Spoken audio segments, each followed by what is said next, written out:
My name is Maya Sterling. I am 32 years old, and I have spent my entire life being the reliable one. I am the person you call when a spreadsheet breaks or a contract needs a fine print audit. I built a career as a senior risk analyst in Seattle, a city that thrives on precision. I put myself through the University of Washington by working double shifts at a shipping warehouse. I've never carried a credit card balance. I've never been late on a utility bill, and I treat my credit score like a sacred relic. So when a representative from Pacific Trust called me at 3:14 in the morning on a rainy Tuesday, my first instinct wasn't fear. It was annoyance. I assumed it was a low-effort phishing scam. Ms. Sterling, the woman on the other end, said, her voice possessing that sterile, practiced empathy that only people delivering life-altering news can manage. I'm calling regarding a primary default on a commercial construction loan for Azure Horizon Estates LLC.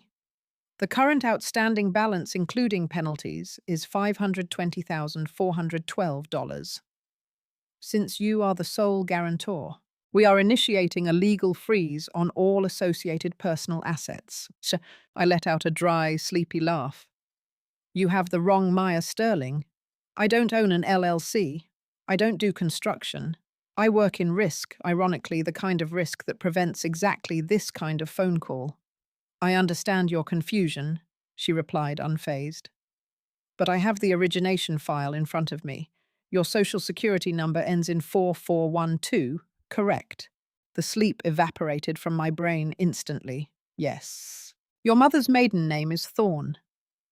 Your first registered address was a townhouse in Bellevue on 104th Avenue. I stopped breathing. The air in my bedroom suddenly felt like it was made of lead. Those weren't details a random hacker from halfway across the world would lead with. This was personal. This was surgical. The mailing address on the account, I managed to whisper, my heart hammering against my ribs like a trapped bird. Where is it? It's a private P.O. box in Bellevue, she said. 2 miles from the Bellevue Golf Club. My stomach dropped into a cold, dark abyss. That was my parents' neighborhood. The zip code of old money manicured lawns and secrets buried under layers of designer mulch. In that moment, the truth didn't just dawn on me. It crashed into me. My parents, Robert and Eleanor Sterling, hadn't just overstepped. They had committed a financial execution. They had forged my signature to fund my younger brother Julian's entrepreneurial dreams, which, as far as I could tell from his Instagram, consisted of drinking $200 bottles of green juice and pretending to be a lifestyle guru in Tulum. They thought I would stay quiet. They thought the good daughter, the one who values family reputation above all else, would simply roll over and absorb the debt to keep Julian from going to prison. They thought I'd let my life be dismantled so their golden boy could keep pretending to be a self-made mogul. They were wrong. Before I show you exactly how I turned their $6 million secret into their ultimate downfall, take a second to hit like and subscribe. Welcome to Sterling Vengeance. Tell me your age in the comments because I want to know exactly when you realized that sometimes the people who gave you life are the same ones trying to take it away. Now, let me take you to that Tuesday morning in Seattle, the moment a declined debit card at a Starbucks in South Union Lake changed the rest of my life. The morning was typical for Seattle in November, a thick, oppressive mist that blurred the edges of the skyscrapers. I stood at the counter of my usual coffee shop, my mind racing through the logistics of the phone call from 3 hours ago. I was in denial. I told myself it was a mistake, a clerical error, a glitch in the matrix. That'll be $6.45, the barista said, sliding a vanilla latte toward me. I tapped my card against the reader. Beep, beep, beep. The screen flashed a violent, aggressive red. Declined. Call issuer. I felt the heat rise in my neck. I tried again. Same result. The barista gave me a look, a mix of pity and impatience. It's the look Seattleites give to the homeless people on 2nd Avenue, or to professionals whose lives are quietly disintegrating in public. I have a 20, I stammered, fumbling through my coat pockets. I found a crumpled bill, handed it over, and grabbed my coffee. I didn't wait for the change. I walked out into the biting wind, my hands shaking so hard I spilled the hot liquid over my knuckles. I didn't even feel the burn. All I felt was the freezing realization that the freeze on my assets wasn't a threat. It was already done. I didn't go to my office. I drove straight to a shared workspace where I had a private desk and logged into the secure portal the bank representative had emailed me. For the next 4 hours, I didn't move. I didn't eat. I stared at the digital trail of my own destruction. There it was. Azure Horizon Estates, LLC. Registered 18 months ago. The sole proprietor, Maya Sterling. The primary asset, a distressed industrial plot in South Seattle. I scrolled through the ledger of the $520,000 loan. The money hadn't gone into estates. It had gone into a black hole of vanity. $80,000 for a media consulting firm that shared an address with Julian's talent agent. $120,000 in travel expenses to the Maldives and Santorini. $50,000 for a customized Patek Philippe watch. I remembered that watch. Julian had worn it to our parents' 35th anniversary dinner last month. He'd stood up, toasted to visionary thinking, and talked about how his startup was finally scaling. My father had beamed with pride, clinking his crystal glass against Julian's. My mother had patted my hand condescendingly and said, "Don't worry, Maya. Not everyone is meant to be a leader. There's no shame in being a cog in the machine." I had sat there eating my sea bass, wondering why I felt so exhausted, despite my safe corporate job. I was stressing about the $2,000 I'd just spent on new brakes for my car, while my family was toasted to a success built on a foundation of my stolen future. The anger that filled me wasn't a flare-up. It was a glacial shift. It was slow, cold, and permanent. I knew my parents. If I called them now screaming, they would gaslight me. Robert would tell me I was being unstable.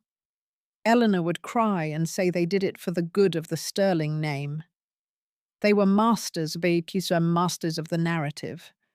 They had spent 30 years convincing the world and me that I was the boring, sturdy pillar meant to hold up their crumbling temple. I closed my laptop and looked out at the grey Seattle skyline.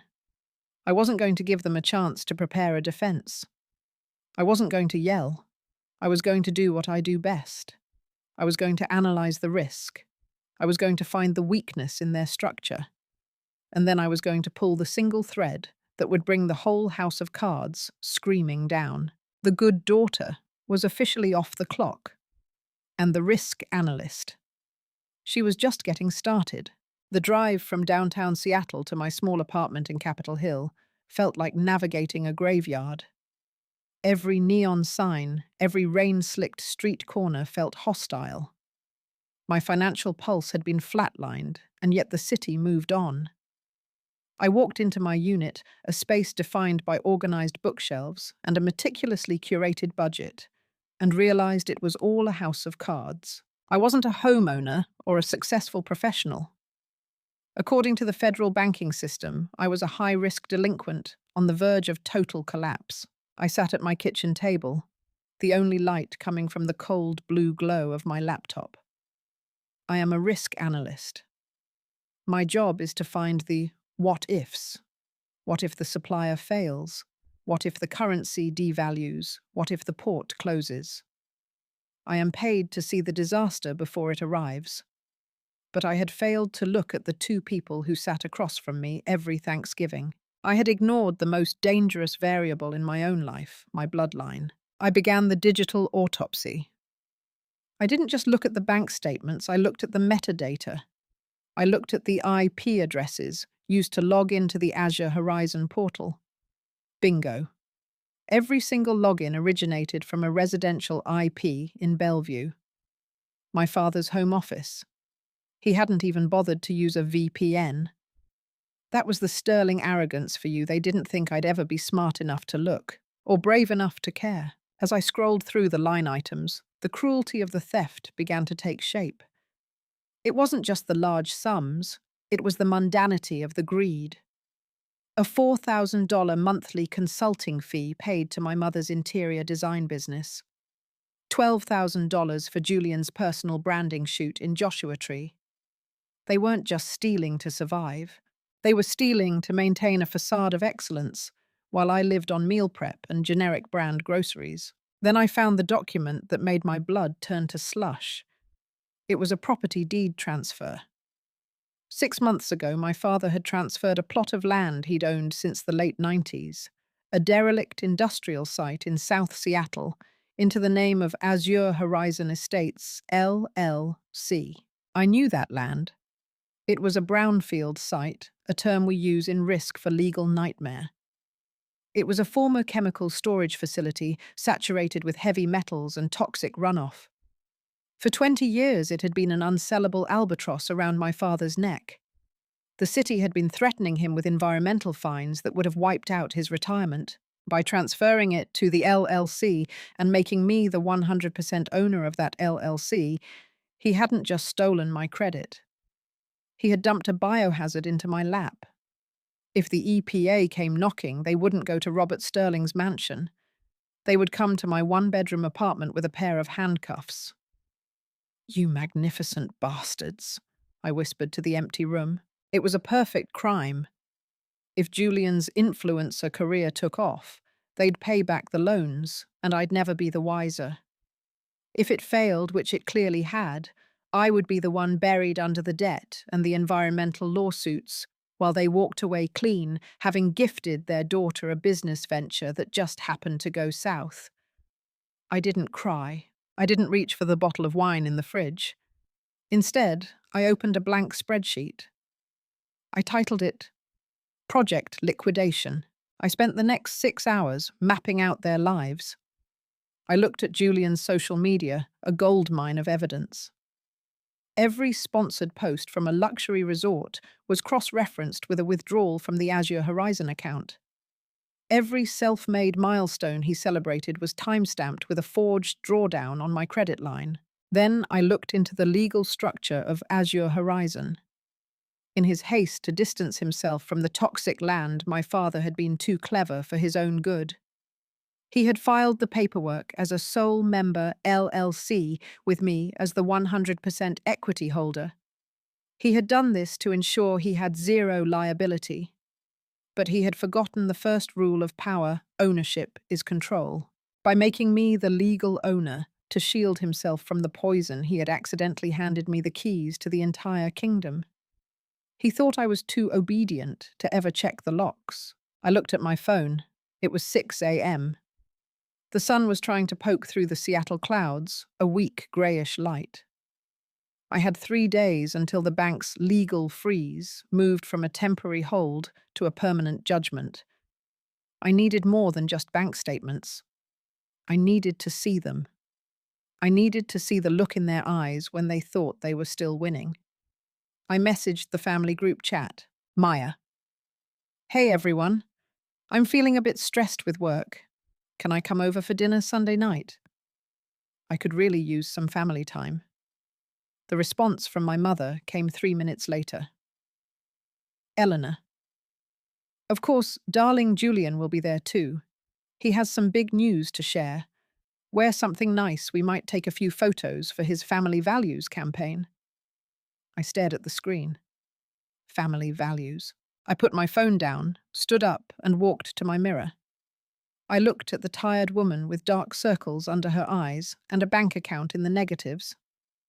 "Enjoy the photos, Eleanor," I said to my reflection, "because they're the last ones you'll ever be able to afford." Sunday evening in Bellevue is a study in choreographed perfection.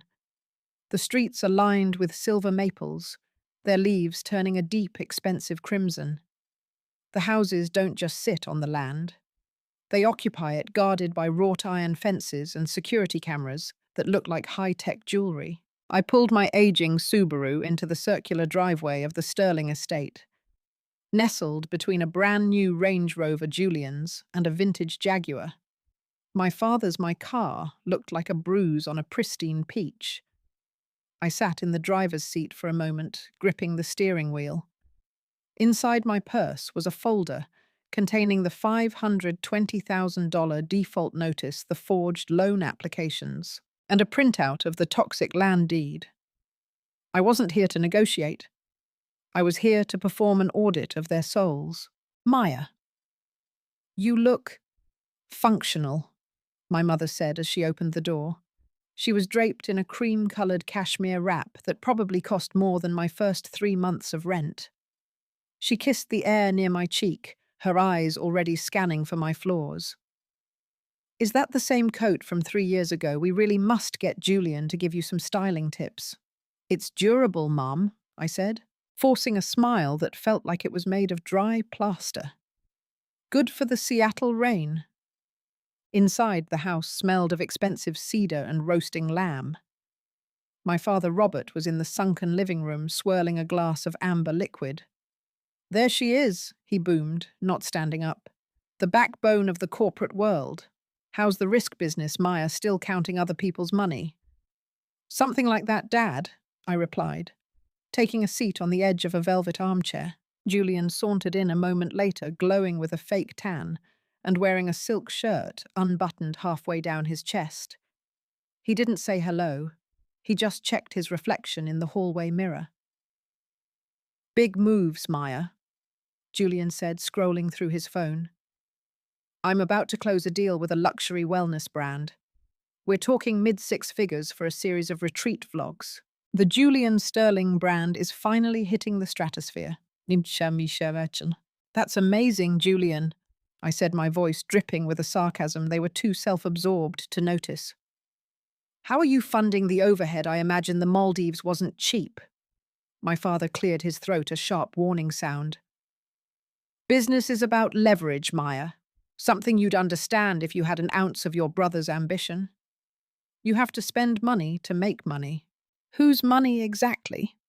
I asked quietly. The room went still. The only sound was the crackle of the fireplace. Robert narrowed his eyes. What is that supposed to mean? I got a call on Tuesday. I said, my heart rate steady, my voice calm. The Risk Analyst had taken over. From Pacific Trust. They mentioned a company called Azure Horizon Estates. Does that ring a bell? I watched them closely. This was the stress test. My mother's hand went to her throat. Julian didn't look up from his phone, but his thumb stopped moving.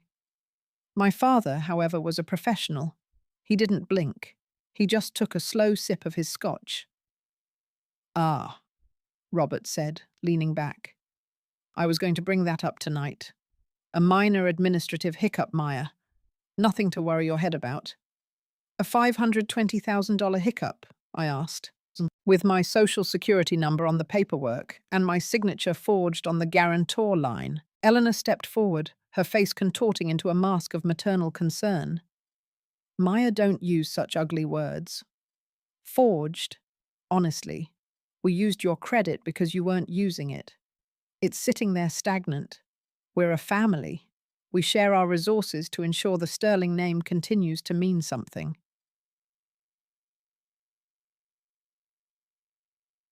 You didn't share resources, Mum. You hijacked my life to pay for Julian's vacation photos. It's an investment, Julian snapped, finally looking up. I'm building an empire. Once the deal closes, I'll pay back the loan and your credit score will probably be higher than it was before. You should be thanking us for giving you a stake in something successful for once. The sheer, unadulterated delusion of it was breathtaking. They truly believed they had done me a favor by committing a felony. The bank has frozen my accounts, I said. I couldn't even buy a coffee on Tuesday. I can't pay my rent. I can't pay my insurance. Robert stood up, walking over to the antique mahogany desk in the corner. He pulled out a single sheet of paper and a fountain pen. Which is why we're going to fix it right now, he said, his voice dropping into that commanding father knows best tone. Our accountant drafted this. It's a simple correction form. It acknowledges that the LLC was a family venture and releases us from any misunderstandings regarding the setup. You sign this, and I'll have my private lender transfer enough cash to your personal account to cover your expenses for the year. Consider it a bonus. He slid the paper across the table. I didn't need to be a lawyer to see what it was. It was a confession of debt and release of liability.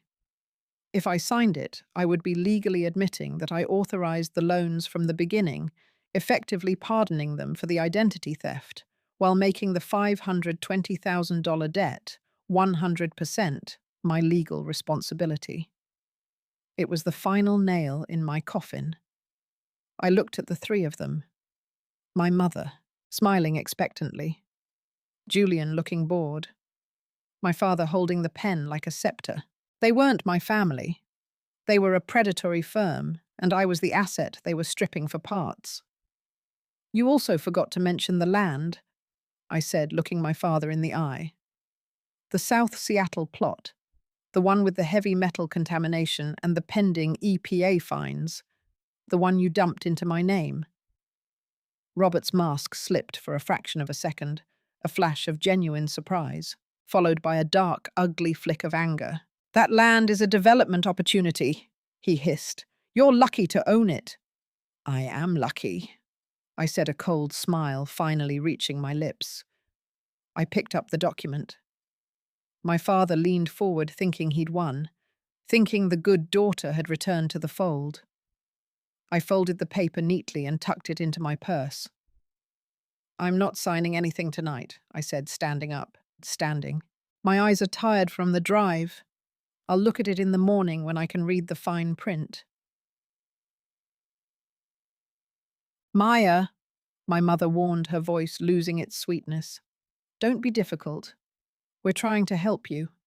If you leave without signing that the bank will move forward with the judgment, you'll be ruined.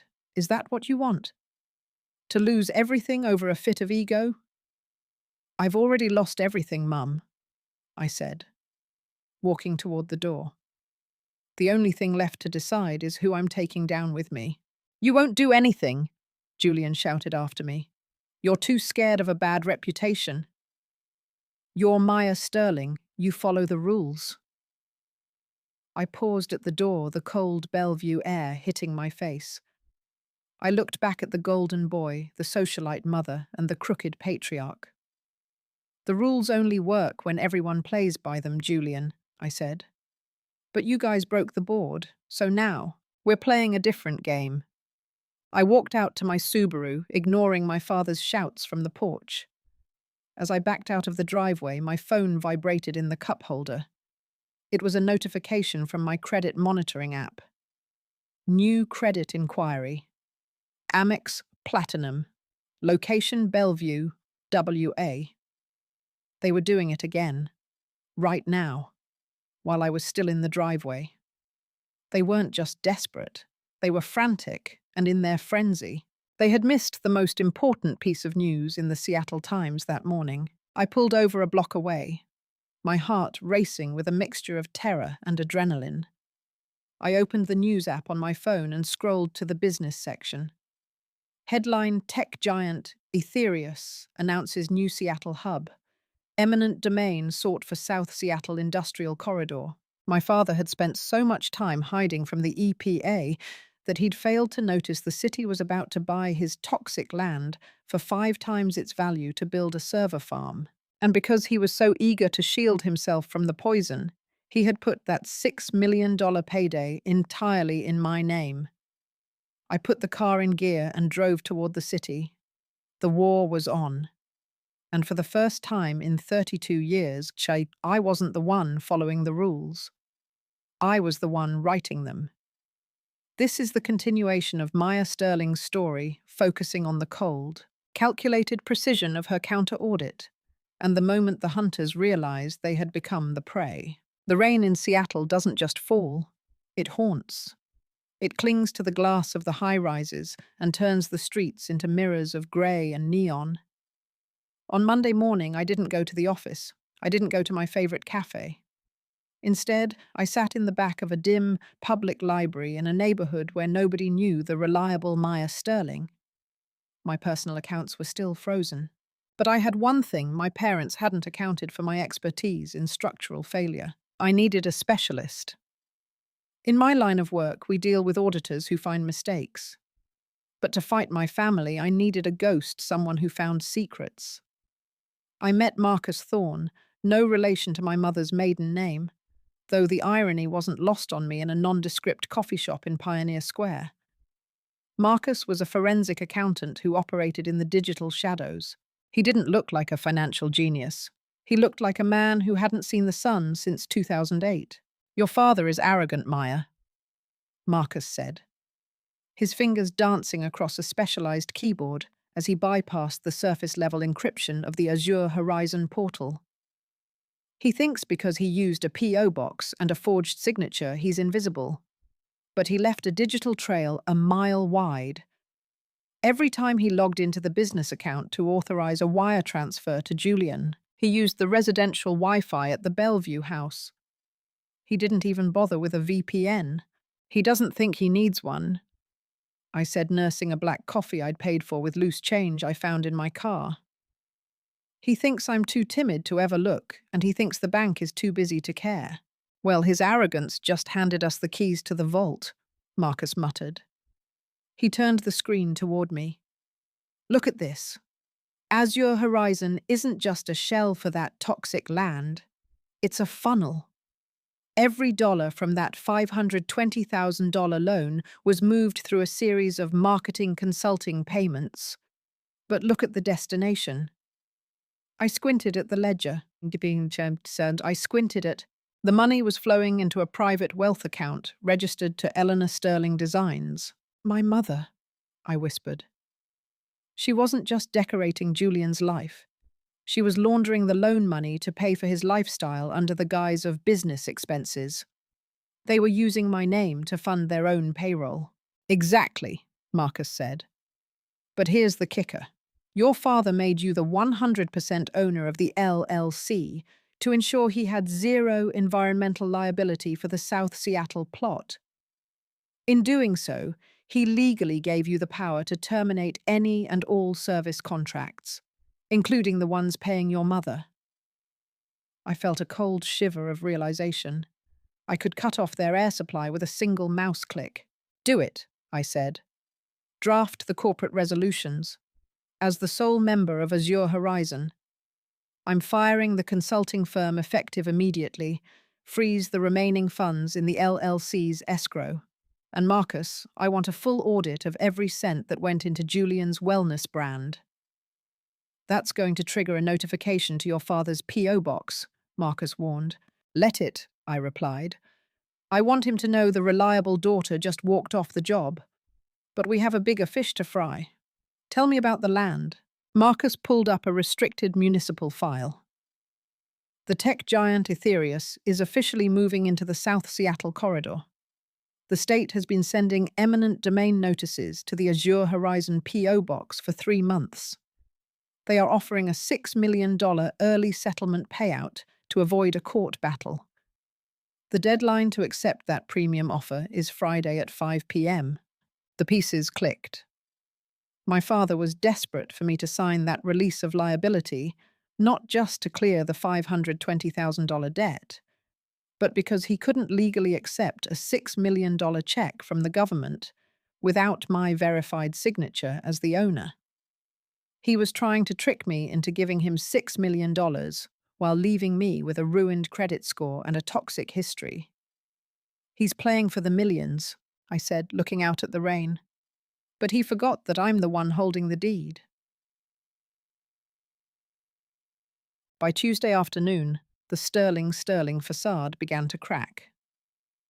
I spent the day with Sarah, Julian's wife, at the Olympic Sculpture Park. Sarah was a pediatric nurse, a woman whose life was built on empathy, which made her the perfect victim for Julian's narcissism. "He's been using my credit too, Maya," she said, her voice trembling as we walked past the rusted steel structures.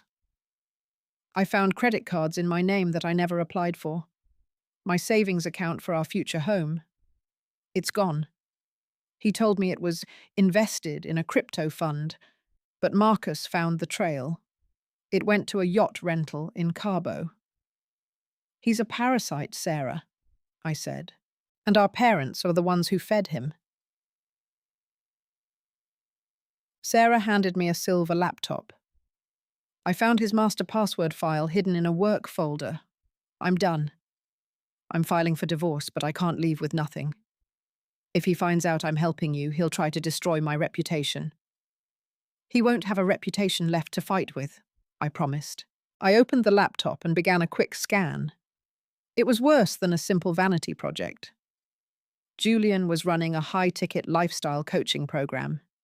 He was taking thousands of dollars from hopeful young entrepreneurs, promising them mentorship while using my stolen loan money to rent the props for his videos. It was a Ponzi scheme of the ego. Sarah, I need you to go back to the Bellevue house tonight, I said.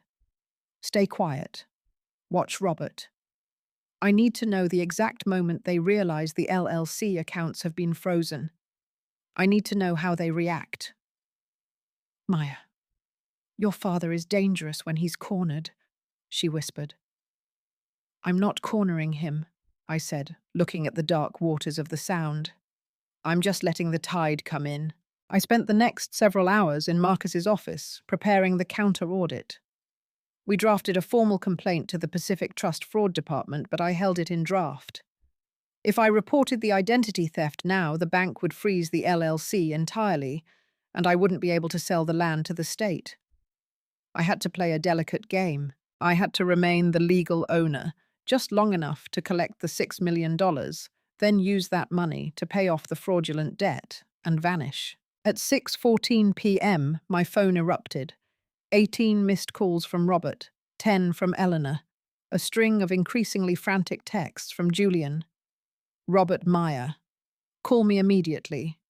There is a security lock on the business account. The payroll wire for Julian's firm was rejected. Fix this now. Leonore. Meyer. Darling, we're all very worried. Your father thinks there's been a cyber attack. We need you to come to the house and sign some secondary verification papers. It's an emergency. Julian, you bitch. You're ruining my deal. If this brand backs out because of you, I'll make sure you never work in this city again. I didn't reply. I watched the dots on the screen as another text from Robert started to form. Robert. I'm coming to your apartment, Maya. We're going to finish this tonight. Don't make me do something we'll both regret. He was coming for me.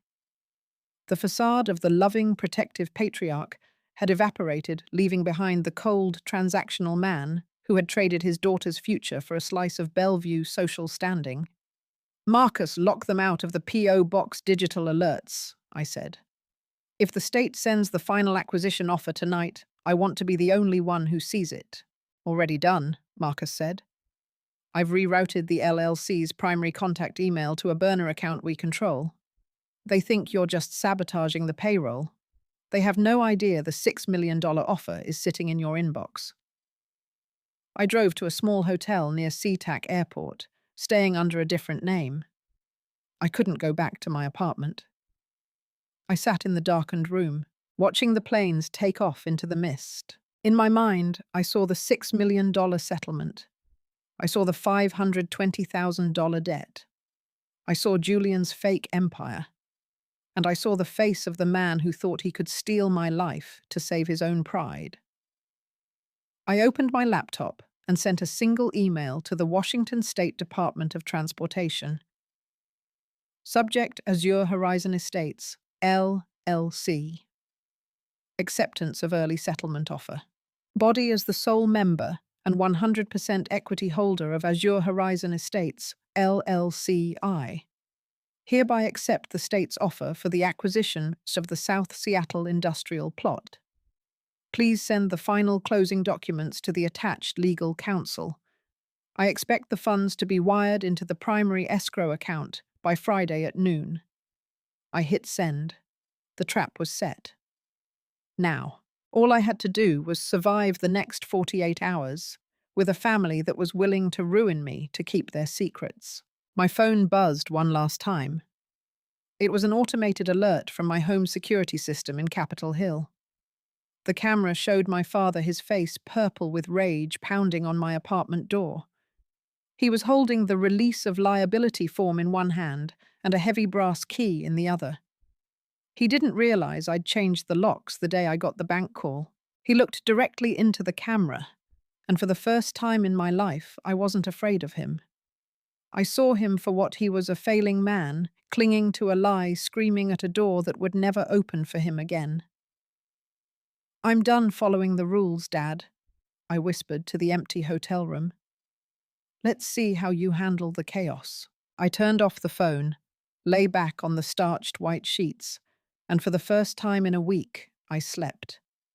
I slept the sleep of the righteous, while 15 miles away, the golden boy and the patriarch watched their fake empire begin to burn. Wednesday morning in Seattle arrived with a rare, piercing clarity.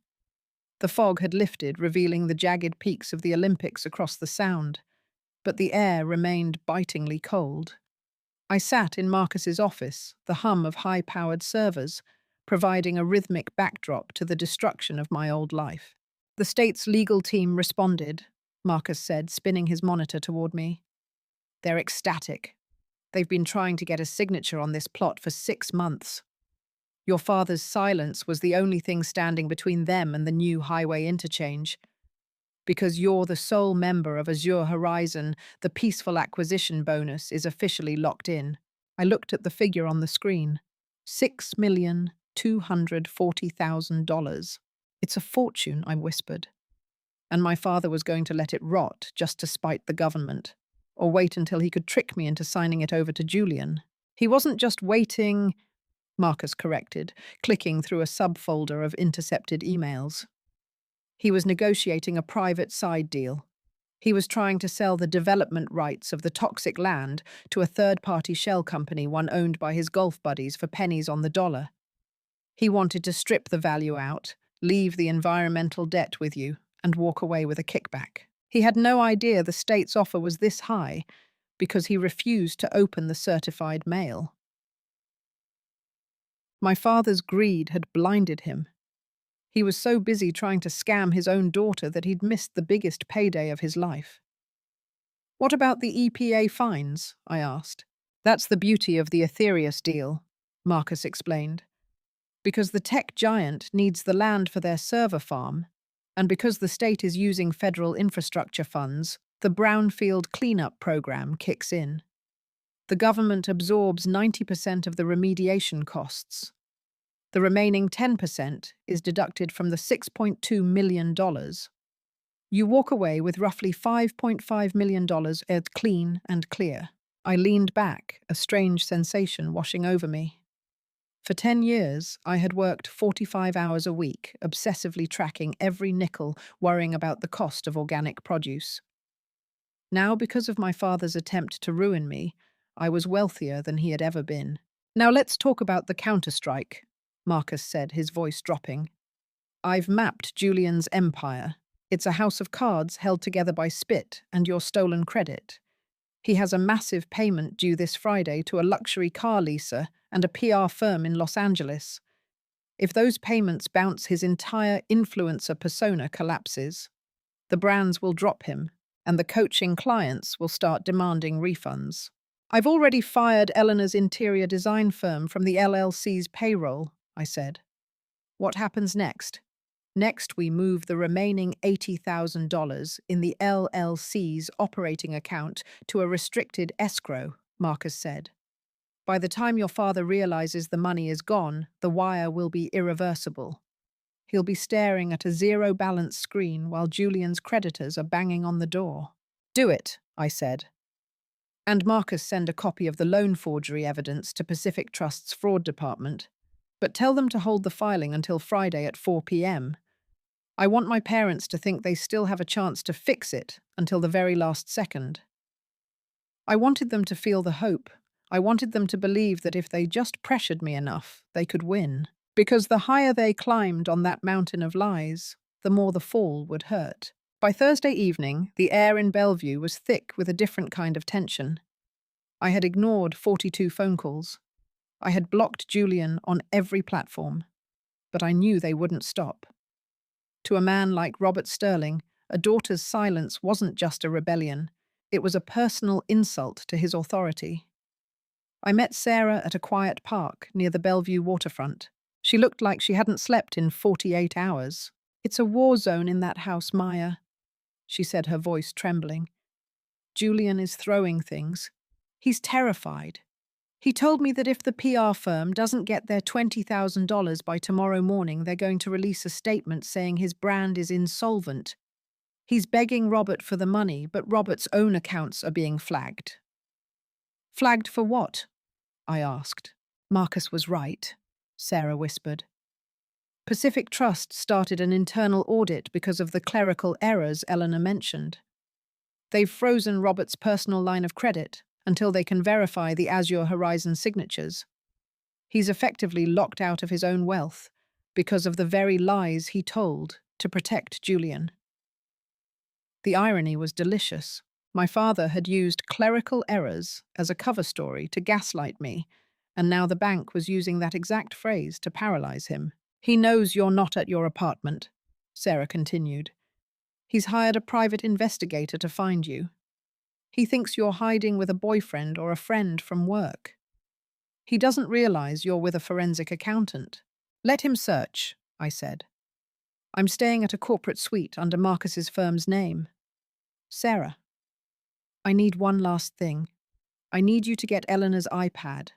I need the login for the Sterling Interiors business account. I want to see exactly how much of my loan money she used for her own personal shopping."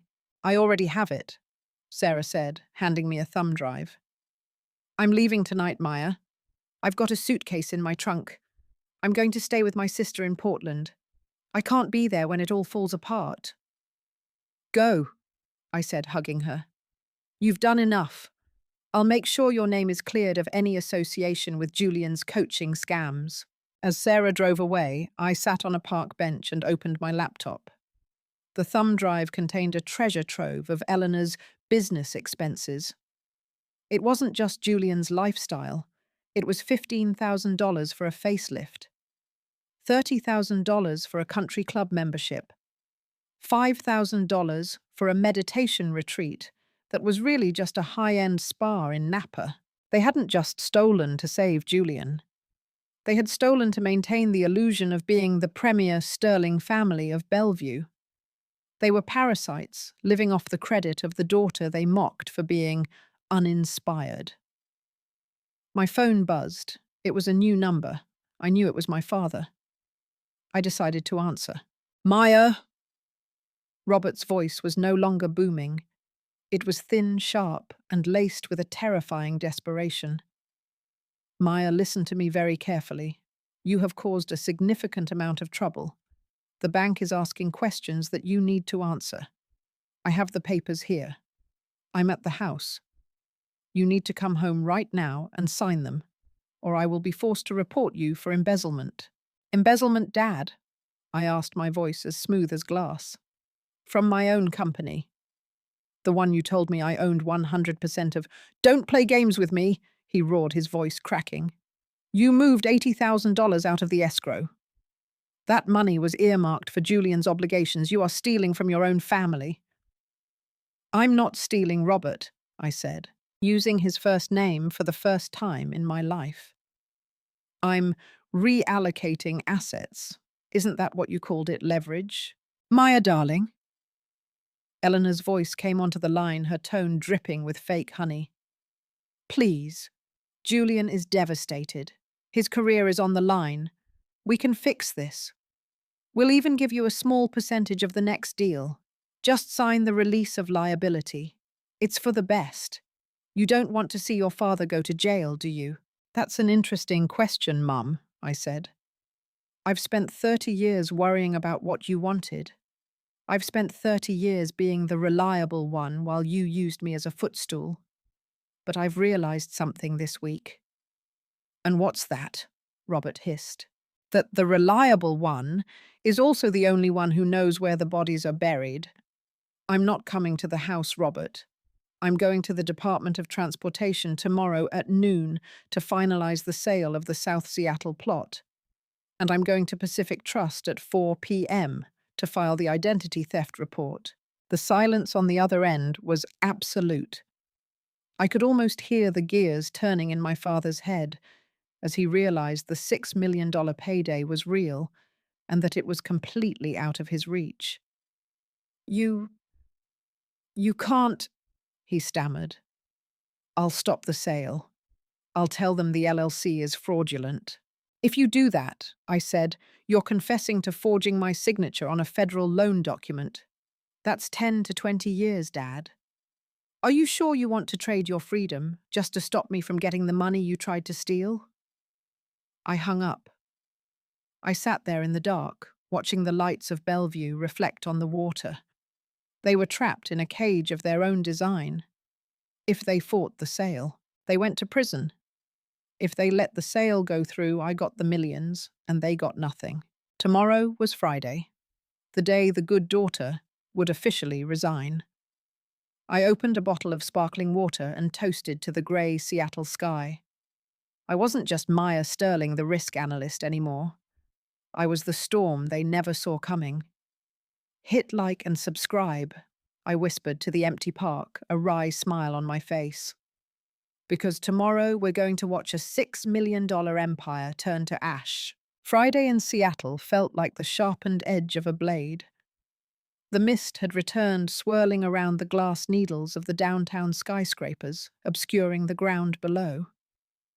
At exactly 11:30 a.m., I stepped into the lobby of the Washington State Department of Transportation headquarters.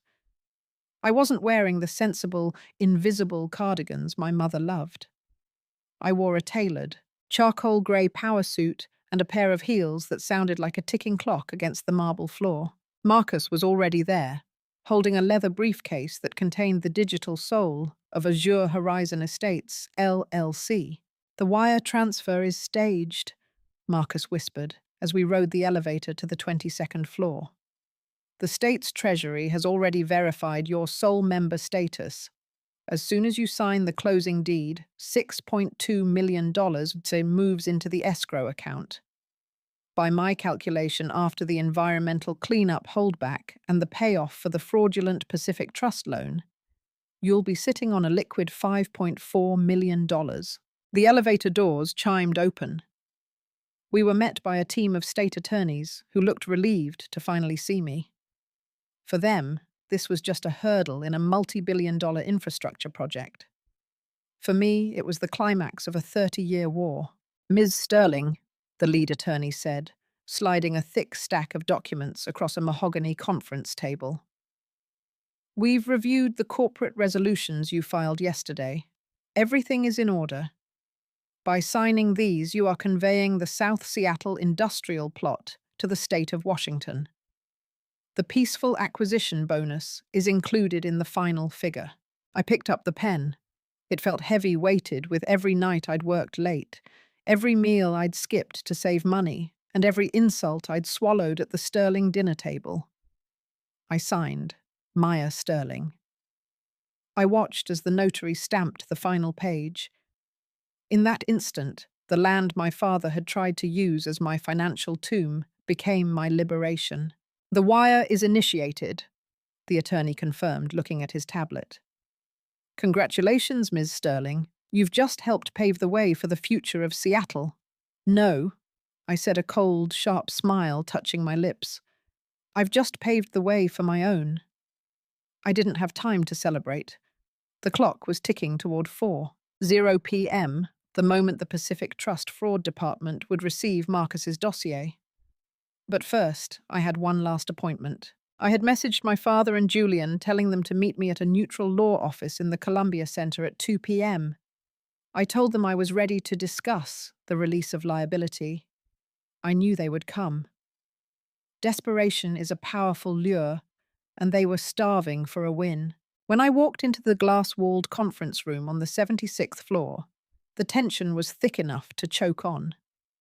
Robert was pacing the length of the window, his face a mottled shade of red. Eleanor sat in a leather chair, her knuckles white as she gripped her designer handbag. Julian was slumped in a corner, his eyes bloodshot, looking like a man who had seen his empire crumble in real time. "You're late," Robert barked, slamming the release of liability form onto the table. The bank called again. "They're threatening a full audit of my personal accounts, Maya. Do you have any idea what that would do to our reputation?" "Your reputation is a fiction, Robert," I said, sitting at the head of the table. "Like Julian's career and Mum's interior design business. It's all built on a foundation of my stolen credit." "How dare you?" Eleanor gasped. "We did everything for you. We gave you a name. We gave you a family. You gave me a $520,000 debt and a toxic waste dump." I countered, my voice echoing in the silent room. "But I have some news. I just came from the Department of Transportation." Julian perked up, a glimmer of greed returning to his eyes. "Did you sign the transfer to my name? Is the money coming?" "The money is gone, Julian," I said. "The land has been sold to the state. The $6 million is currently in an escrow account that you have zero access to." The silence that followed was deafening. I watched the color drain from my father's face as the math finally caught up with his ego. You sold it," Robert stammered. "Without my permission. That was my land. Actually, according to the paperwork you filed, it was 100% mine," I said. "You wanted to shield yourself from the EPA. Remember, you wanted to make sure that if anyone went to jail for the pollution, it was me. Well, the government cleaned it up for me, and then they paid me for it."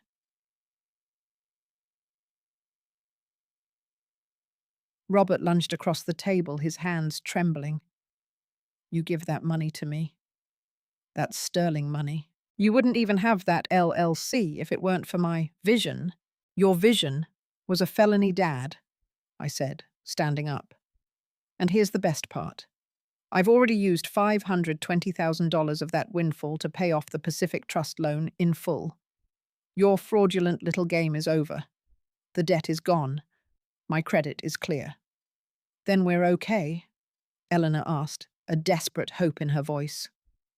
"If the debt is paid, the bank won't care about the signatures, right? We can go back to normal." "Not quite," I said, looking at my watch. It was 3:55 p.m. "I've cleared the debt to save my own credit. But I haven't cleared the fraud." Marcus, who had been sitting quietly in the corner, hit a key on his laptop. "The dossier has been sent to the Pacific Trust Fraud Division and the Washington State Attorney General's office," Marcus announced, "including the IP address logs from the Bellevue house, the forged loan applications, and the evidence of Julian's coaching scams." "What have you done?" Julian screamed, his voice cracking. "You've ruined me. I have a launch tonight. I have sponsors." "You have a court date, Julian," I said. "And Robert, Eleanor, I'd suggest you use whatever's left in your personal accounts to hire a very good criminal defense lawyer. Because when the bank sees that you used a shell company to launder money through a design firm, they aren't going to be interested in family values." Robert collapsed into a chair, looking suddenly very old. The patriarch of Bellevue was gone, replaced by a man who realized he'd been outplayed by the person he'd spent a lifetime underestimated. "Why?" he whispered. "We're your parents." "No," I said, walking toward the door. "Your liabilities. And as a risk analyst, my job is to mitigate the risk. I've just liquidated you from my life." The aftermath was a symphony of spectacular collapses. I watched it from a distance, ensconced in a high-end hotel suite that I paid for with my own clean, hard-earned money. By Monday morning, the story broke in the local business journals. Prominent Bellevue developer under investigation for identity theft and loan fraud. The bank didn't just audit Robert's accounts. They clawed back everything. Because the original loans were predicated on fraud, every subsequent transaction was scrutinized. The Jaguar was repossessed. The Range Rover Julian had bragged about was towed away while he was in the middle of filming a vlog about resilience. Julian's wellness brand evaporated overnight. When his sponsors saw the words fraud and investigation attached to his name, they didn't just drop him, they sued him for breach of contract. His coaching clients, realizing they'd been scammed by a man using a stolen identity to fund his luxury, formed a class action group. Julian, the boy who couldn't handle a single day of real work, was facing a mountain of litigation that no amount of Instagram filters could fix. Eleanor was hit the hardest in the social circles she worshipped. The Premier Sterling family was barred from the Bellevue Golf Club. Her friends, the same women she'd bragged to while wearing the facelift I'd unknowingly paid for, stopped answering her calls. She was no longer a socialite. She was a cautionary tale. But the real cherry vengeance came on Friday. I sat in my lawyer's office as we finalized the severance of my legal ties to the Sterling name. Sarah, Julian's now ex-wife, was there too. I had used a portion of my windfall to set up a trust for her. It was enough for her to move to Portland, finish her advanced nursing degree, and start over without a cent of debt. They're selling the house, Sarah told me, her voice finally free of the tremor that had haunted it for years. The Bellevue estate. It's being auctioned to cover the bank's penalties and the legal fees. Robert is trying to blame Eleanor. Eleanor is blaming Julian. They're tearing each other apart in that mansion while the movers take the furniture. Let them, I said.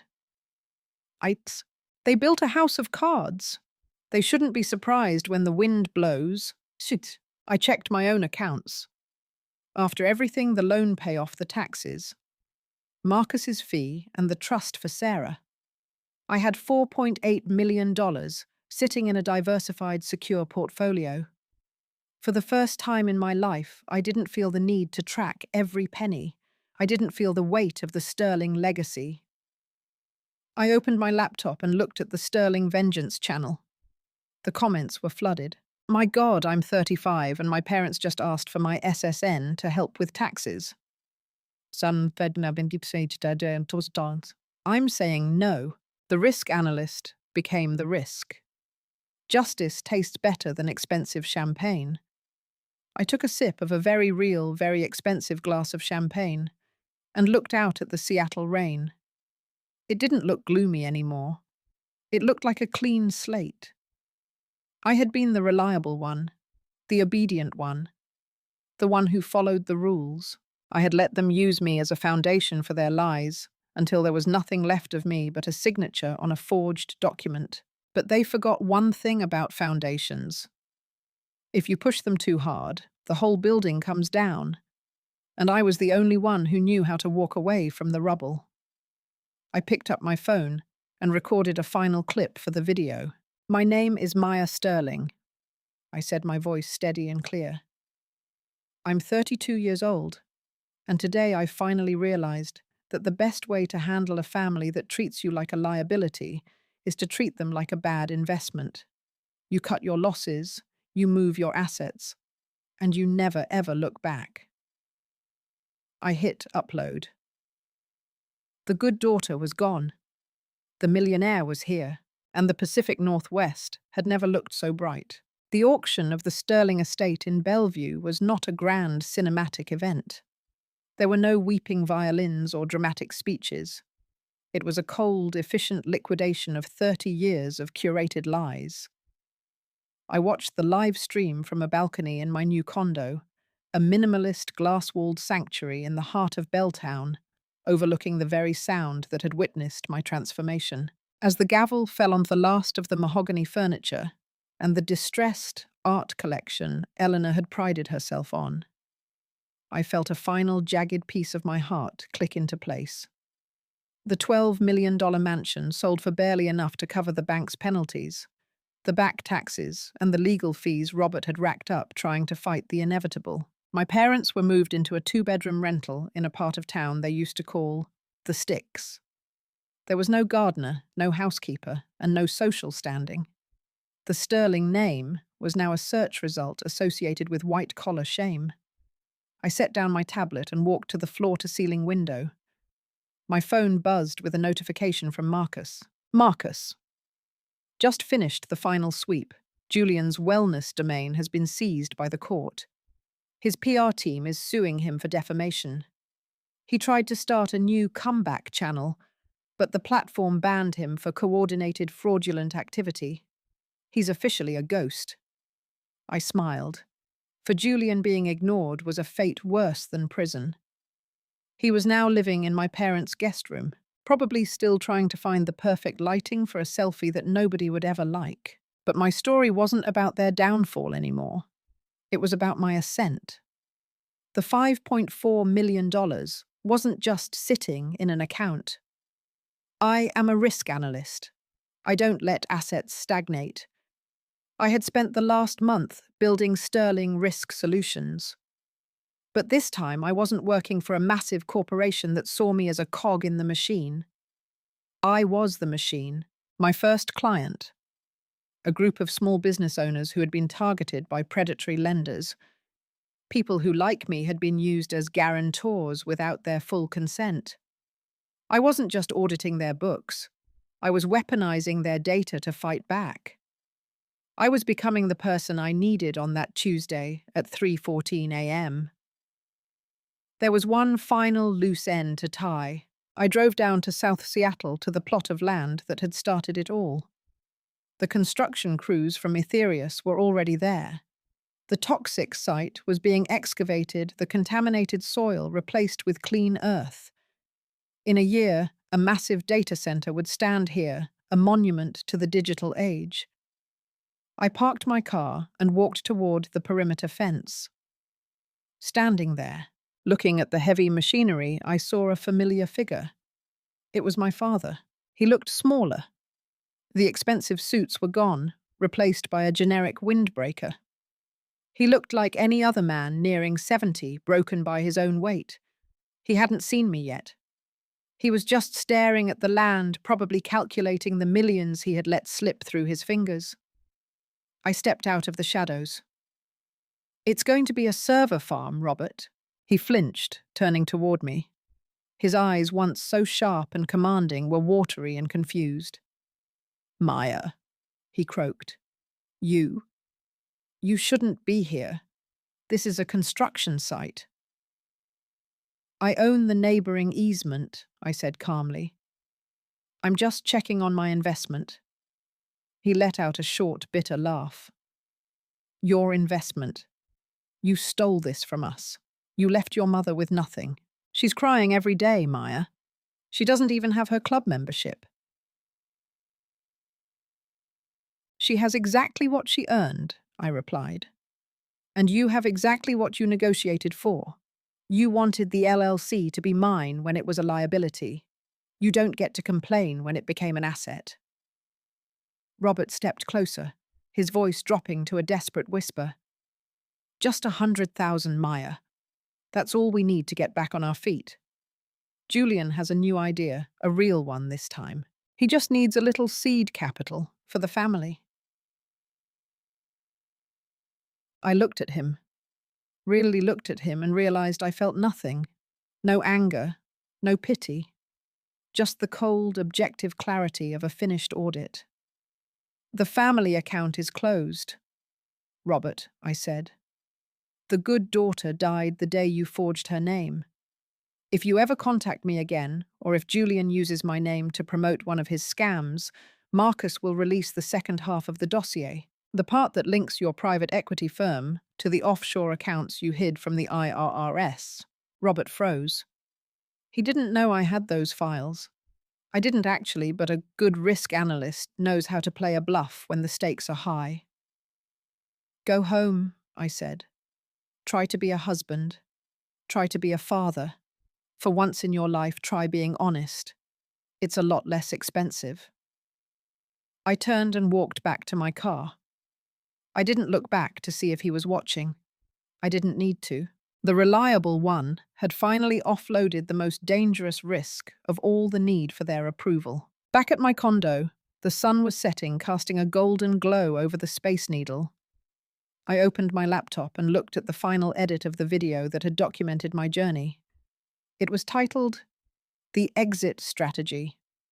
I hovered the mouse over the post button.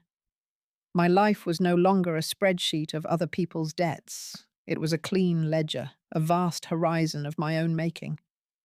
I had $5.4 million, a thriving new business, and a name that I had finally truly made my own. I hit post. The screen flickered as the video went live to millions of people who were tired of being the reliable ones. "My name is Maya Sterling," the video began. "And this is how you liquidate a legacy." I closed the laptop and walked out onto the balcony.